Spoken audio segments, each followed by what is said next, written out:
Hi, നമസ്കാരം. ഇന്നത്തെ വീഡിയോയിൽ നമ്മൾ നോക്കാൻ പോകുന്നത് എക്സലിൽ 4 വ്യത്യസ്ത രീതിയിൽ കൗണ്ടിംഗ് നമ്പേഴ്സ് ടൈപ്പ് ചെയ്ത് എടുക്കുന്നത് എങ്ങനെയെന്നാണ്. ഇത് വളരെ ഈസിയാണ്, അറിയാത്തവർക്ക് വേണ്ടിയാണ് ഈ വീഡിയോ. ഓക്കെ, ഞാനിവിടെ എക്സൽ ഓപ്പൺ ചെയ്യുന്നു.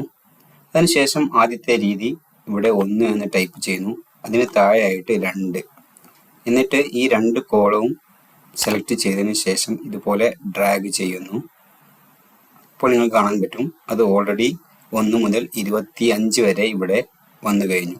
ഇനി ഞാനിവിടെ അടുത്ത മെത്തേഡ് നോക്കാം. 1 എന്ന് ടൈപ്പ് ചെയ്യുന്നു. അതിനുശേഷം ജസ്റ്റ് ഇതുപോലെ ഡ്രാഗ് ചെയ്യുന്നു. അപ്പോൾ ഇതുപോലെയാണ് വന്നത്. അതിനുശേഷം ഇവിടെ വന്ന് ക്ലിക്ക് ചെയ്ത് ഫിൽ സീരീസ് എന്നത് കൊടുക്കുന്നു. അപ്പോൾ അത് അവിടെ വന്നു കഴിഞ്ഞു. ഇനി അടുത്ത മെത്തേഡ് ഞാനിവിടെ 1 എന്ന് ടൈപ്പ് ചെയ്യുന്നു.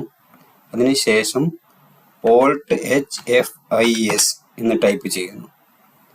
അപ്പോൾ ഇതുപോലെ ഒരു വിൻഡോ ഓപ്പൺ ആയി വരും. ഇവിടെ നിങ്ങൾക്ക് കാണാൻ പറ്റും റോ ആൻഡ് കോളംസ്. ഞാനിത് കോളംസ് എന്നാക്കുന്നു. അതിനുശേഷം സ്റ്റോപ്പ് വാല്യൂ ഇവിടെ ഞാനൊരു 20 തന്നെ കൊടുക്കുന്നു. ഇവിടെ നിങ്ങൾക്ക് സ്റ്റെപ്പ് വാല്യൂവും കാണാൻ പറ്റും. അത് ഞാൻ ഈ വീഡിയോയുടെ അവസാനം കാണിക്കാം. ഓക്കെ, ഞാൻ ഇവിടെ ഓക്കെ കൊടുക്കുന്നു. അപ്പോൾ അതും ഇവിടെ വന്നു കഴിഞ്ഞു.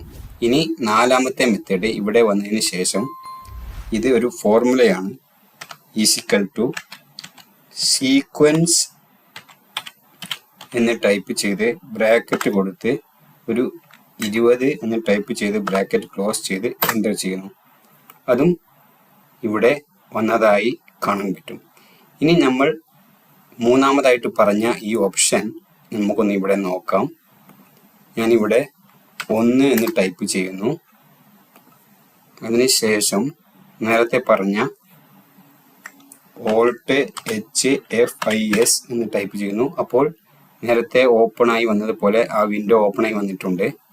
ഇനി ഞാനിത് റോസ് എന്ന് തന്നെ വെക്കുന്നു. ഇവിടെ മുന്നേ നമ്മൾ കോളംസ് ആക്കിയിരുന്നു. ഇപ്പോൾ ഞാൻ റോ എന്നത് തന്നെ വെച്ചതിന് ശേഷം ഇവിടെ സ്റ്റെപ്പ് വാല്യൂ ഞാൻ 2 ആക്കി കൊടുക്കുന്നു. സ്റ്റോപ്പ് വാല്യൂ ഒരു 25 കൊടുക്കുന്നു. അപ്പോൾ വരുന്ന മാറ്റം നമുക്ക് നോക്കാം. ഞാൻ ഓക്കെ കൊടുക്കുന്നു. ഇപ്പോൾ നിങ്ങൾക്ക് കാണാൻ പറ്റും 1, 3, 5, 7, 9. അതായത് നമ്മൾ സ്റ്റെപ്പ് വാല്യൂ കൊടുത്തതിനനുസരിച്ച് ഇൻക്രീസ് ആയിട്ടാണ് വാല്യൂ ഇവിടെ വന്നത്. 25 വരേക്കും നമ്മൾ കൊടുത്ത സ്റ്റെപ്പ് വാല്യൂവിനനുസരിച്ചാണ് വാല്യൂ വന്നത്. നമുക്കൊന്നുകൂടെ നോക്കാം. ഞാൻ 1 ടൈപ്പ് ചെയ്തതിന് ശേഷം Alt+H+F+I+S എന്നത് ക്ലിക്ക് ചെയ്യുന്നു. ഇത് ഓപ്പൺ ആയിട്ടുണ്ട്. ഇനി ഞാൻ സ്റ്റെപ്പ് വാല്യൂ ഒരു 5 കൊടുക്കുന്നു. ഇവിടെ ഒരു 40 കൊടുക്കുന്നു. ഓക്കെ, അപ്പോൾ നിങ്ങൾക്ക് കാണാൻ പറ്റും 5 എന്ന വാല്യൂ ഇൻക്രീസ് ആയിട്ട് 1ലേക്ക് 5 കൂട്ടിയാൽ 6, അങ്ങനെയുള്ള വാല്യൂ ഇൻക്രീസ് ആയിട്ട് ഇവിടെ വന്നിട്ടുണ്ട്. അപ്പോൾ അത്രയേ ഉള്ളൂ ഇന്നത്തെ വീഡിയോ. ഇന്നത്തെ വീഡിയോയിൽ പറഞ്ഞ കാര്യം നിങ്ങൾക്ക് എല്ലാവർക്കും മനസ്സിലായിട്ടുണ്ടാകുമെന്ന് വിചാരിക്കുന്നു. വീഡിയോ ഇഷ്ടപ്പെട്ടുവെങ്കിൽ ലൈക്ക് ചെയ്യുക, അറിയാത്തവർക്ക് വേണ്ടി ഷെയർ ചെയ്യുക, നിങ്ങളുടെ അഭിപ്രായങ്ങൾ കമൻസിൽ രേഖപ്പെടുത്തുക. എല്ലാവർക്കും നന്ദി.